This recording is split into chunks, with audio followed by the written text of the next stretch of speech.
द्वारा सबसे पहले इसकी प्रस्तुति अपने विद्यार्थियों के द्वारा कराई गई थी। ऐसा माना जाता है कि यह उनके दिमाग में सबसे पहली बार आया था और ये इसीलिए इसका नाम जसरंगी, जसराज जी के नाम पर, पंडित जसराज जी के नाम पर जसरंगी रखा गया। जसरंगी युगल गायन के बारे में विद्यार्थी लोग तो जो पुराने हैं वो जान चुके हैं अब तक। जो थोड़ा पीछे नए आए हैं उनको मैं थोड़ा सा समझाने की कोशिश कर रहा हूँ। नहीं आएगा क्लास में फिर से हमसे पूछो। इसमें एक बात आड़े आती है युगल गायन में। आपने देखा होगा कि जब भी युगल गायन होता है तो 2 पुरुष या 2 महिलाएं होती हैं। 2, क्योंकि दोनों पुरुष के स्केल जो होते हैं, जो उसको पिच जिसको बोलते हैं, वो गले का अलग अलग होता है। महिलाओं का अलग, पुरुषों का अलग। जैसे अगर पुरुष का है तो सी शार्प, जिसको हम लोग पहला काला बोलते हैं, दूसरा काला या पहला सफेद, ये इतने ही 3-4 स्वरों के अंदर, मेरा थोड़ा ई है, तीसरा सफेद है, इतने ही इलाके में पुरुष का कंठ होता है, उसका गला इतने ही स्थान पर होता है। C, C sharp, D, D sharp, E. बहुत रेयर किसी का एकाध पर्दा और आगे या एकाध पर्दा नीचे, ये जनरल है। और महिलाओं का क्या होता है? ज्यादातर आते हैं जी शार्प, चौथा काला, उसके बाद ए शार्प और कभी कभी बी भी, इतने के अंदर रहता है। तो आप बताइए कि जब दोनों का पिच अलग अलग जगह पे है तो उन दोनों को एक जगह पे कैसे लाएंगे? इसका 2 तरीका हो सकता है। या तो हम पुरुष कंठ को थोड़ा उनसे कहें कि थोड़ा और ऊपर गाओ, और महिला कंठ को बोले कि तुम थोड़ा नीचे आ जाओ, जिससे कि वो दोनों मिल करके किसी एक जगह पर मिल सके, एफ शार्प या उसके बाद ऐसी जगह पे। लेकिन आप समझ सकते हैं कि इसमें गाने में आएगी दिक्कत, क्योंकि जिसका पुरुष को जब कहा जाएगा कि आप इतने ऊंचे गाओ तो ऊपर सा लगाते लगाते उसकी आवाज खत्म हो जाएगी, क्योंकि ऊंचा हो चुका है, पूरा के पूरा स्केल ऊंचा हो गया। महिलाओं के लिए जो इतना नीचे से गाएंगे तो नीचे आवाज है, तो उनके लिए भी दिक्कत है। तो इसके लिए जसराज जी ने सोचा, अभी मैंने भी सोचा था लेकिन मैंने कभी कराया नहीं था, तो चूंकि वो पहली बार मेरे पास ये सूचना आती है कि ये जसराज जी ने अपने शिष्यों के द्वारा कराया, उसका नाम जसरंगी रखा, तो मैं भी उसी हिसाब से कहा। हालांकि एक समय मैं भी ये सब सोच चुका था, लेकिन कभी इसको मैंने मूर्त रूप नहीं दिया, तो हम इसका दावा नहीं करते कि किसने सोचा किसने नहीं सोचा, और ये कहने से कोई फायदा नहीं। तो जसरंगी गायन में उन्होंने ये सोचा कि क्यों ना सा को मूर्छना के आधार पर करें। मूर्छना मतलब जैसे सा यहाँ पे एक सा रहे और एक का सा यहाँ पे रहे, स्वर या पर्दे एक ही हो, तो जाहिर सी बात है कि इस सा से जो पर्दा निकलेगा वो उस सा के पर्दे के हिसाब से अलग होगा। जैसे जो यहाँ से सारे गा प धसा निकलेगा रूपाली, तो वहाँ पधा सारे गा प ऐसे निकलेगा, तो वो हो जाएगा दुर्गा। तो वहां से सारे गा प धा सा, अब पधा सारे गा प, ये रहेगा महिला के लिए। सारे गा प धा सा भोपाली, अब पधा सारे गा प धा रे सा धा प, सारे मा प धा सा धा प म रे सा, वो दुर्गा हो गया। तो दोनों का एक तरह से सुपर इम्पोजिशन होगा, एक दूसरे को ओवरलैप करेंगे। तो इसको एक बार बारी बारी से एक ये एक बार इस तरह से करेंगे, और दोनों अपने अपने राग को लेकर चलेंगे। पर्दे दोनों के एक ही है, सुनने वालों पर कहीं पर वो एडवर्स इफेक्ट नहीं पड़ेगा, क्योंकि अगर एक राग में हम दूसरा राग डाल देंगे तो जाहिर सी बात है दिक्कत करेगा। पर्दे वही हैं लेकिन उस राग का प्रमाण अलग अलग है। तो ये एक अलग थोड़ी बौद्धिक चीजें हैं, जिसको समझ में आ गया वेरी गुड, नहीं आया क्लास में जरूर पूछें या किसी और अपने वरिष्ठ गुरु भाई बहन से पूछ लेना। तो ज्यादातर इसमें 2 तबला रखा जाता है, एक उनके स्केल से और एक इनके बीच से, दोनों अलग है। लेकिन फिलहाल आज हम ऐसा नहीं करने जा रहे हैं, क्योंकि हमारे मंच बहुत छोटा है और इसमें ये सब काम करना दिक्कत है।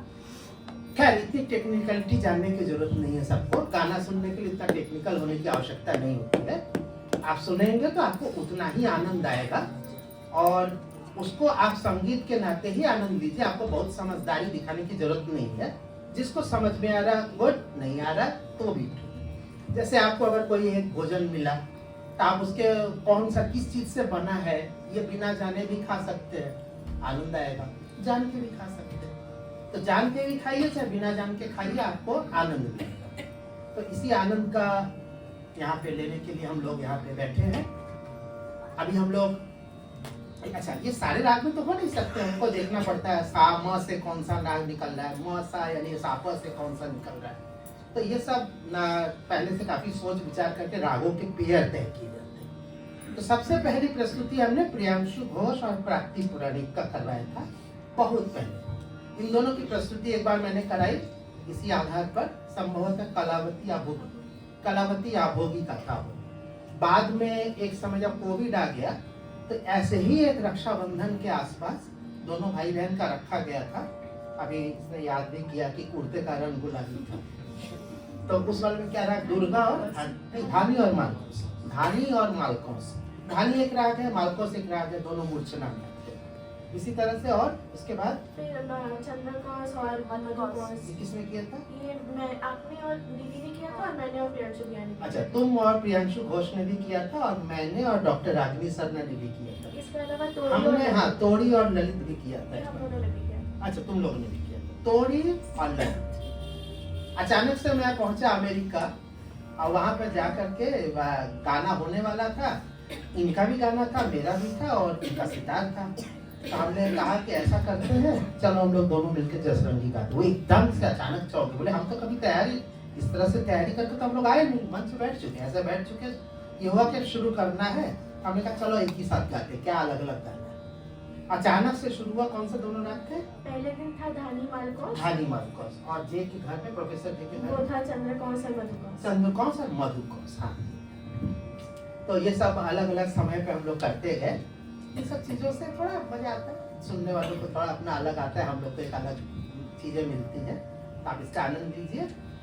भाई बहन की जोड़ी के लिए अब ऐसा ही हमको खोजना ही पड़ेगा जसरंगी, और नहीं तो दिक्कत आएगी। और अब हम आपको इंट्रोड्यूस करने जा रहे हैं पंडित संग्राम राय जी से। आप एक बहुत ही प्रतिष्ठित तबला वादक हैं कोलकाता के, और जैसा इन्होंने बताया, हमको ईयर याद नहीं था, इतना मुझे याद था कि लगभग 15 साल हो रहे हैं। तो उन्होंने बताया कि नहीं, ये 17 साल पहले एक कार्यक्रम में आपने मेरे साथ बजाया भी था और बहुत ही सुंदर वादन किया था, मुझे याद था इसीलिए। क्योंकि कभी कभी क्या होता है कि बहुत सारे लोग कहीं कहीं बजाते हैं, हम लोग भूल जाते हैं। नहीं वैसा होता तो याद नहीं रहता है, लेकिन इनका मुझे याद था नाम।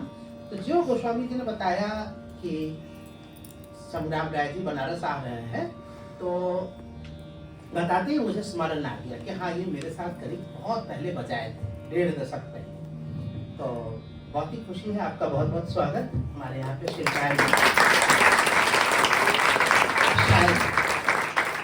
हमारी संस्थानियों के इससे आप ये समझ चुके हैं कि यहाँ पे हर एक विद्यार्थी बहुत जानकार है। विद्यार्थी के हिसाब से बहुत जानकार है, वो गुरु नहीं है, लेकिन विद्यार्थी के हिसाब से जानकार है। सब अपने लेवल पर बहुत अच्छा गाते बजाते हैं। आपने तो सिर्फ एक ही को सुना, अभी बहुत सारे लोग हैं यहाँ पे जो गा सकते हैं।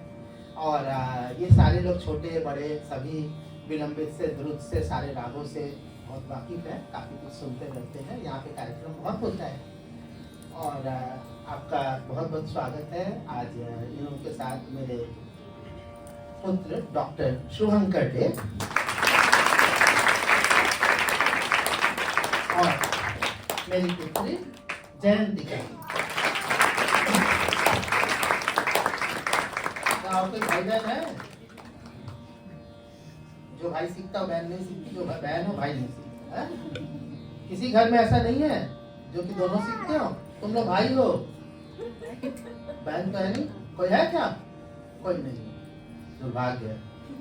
मैं जिस घर में बहन गाती है उसका भैया कहता हम तो नहीं सीखे। और भाई अगर गाने लगे तो बहन कहती है ये तो हमरे बस का काम है।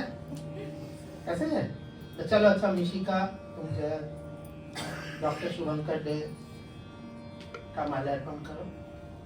अमृत आओगे और माला पहनो। आओ जल्दी आओ, जल्दी आओ। नहीं क्यों? रोने से क्या होता है? रोने से हम डरते थोड़ी। आओ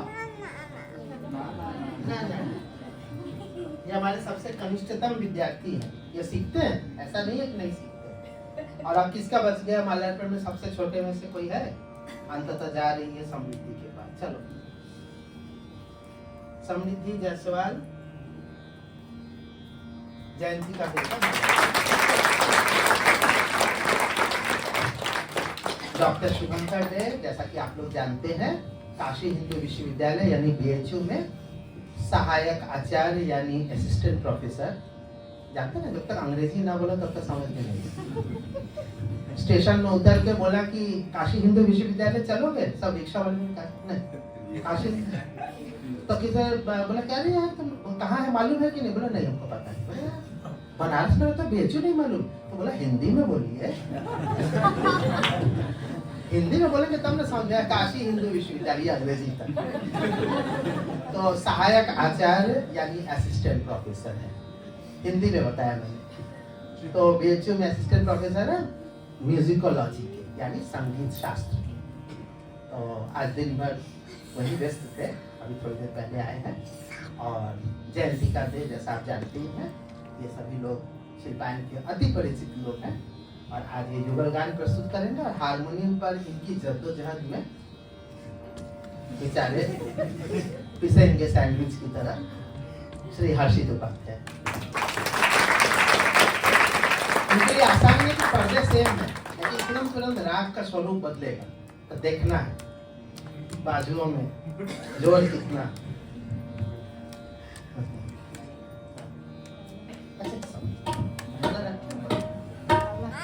और इनका माल्यार्पण मैं स्वयं करूंगा, इसीलिए मैं रखा हूं।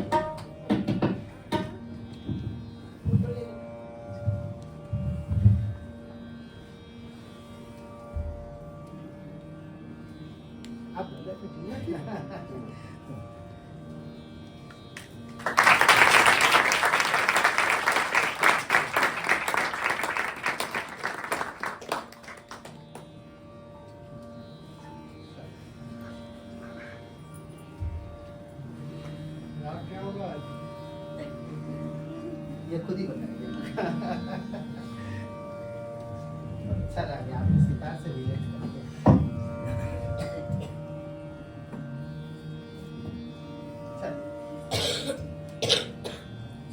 सभी को प्रणाम।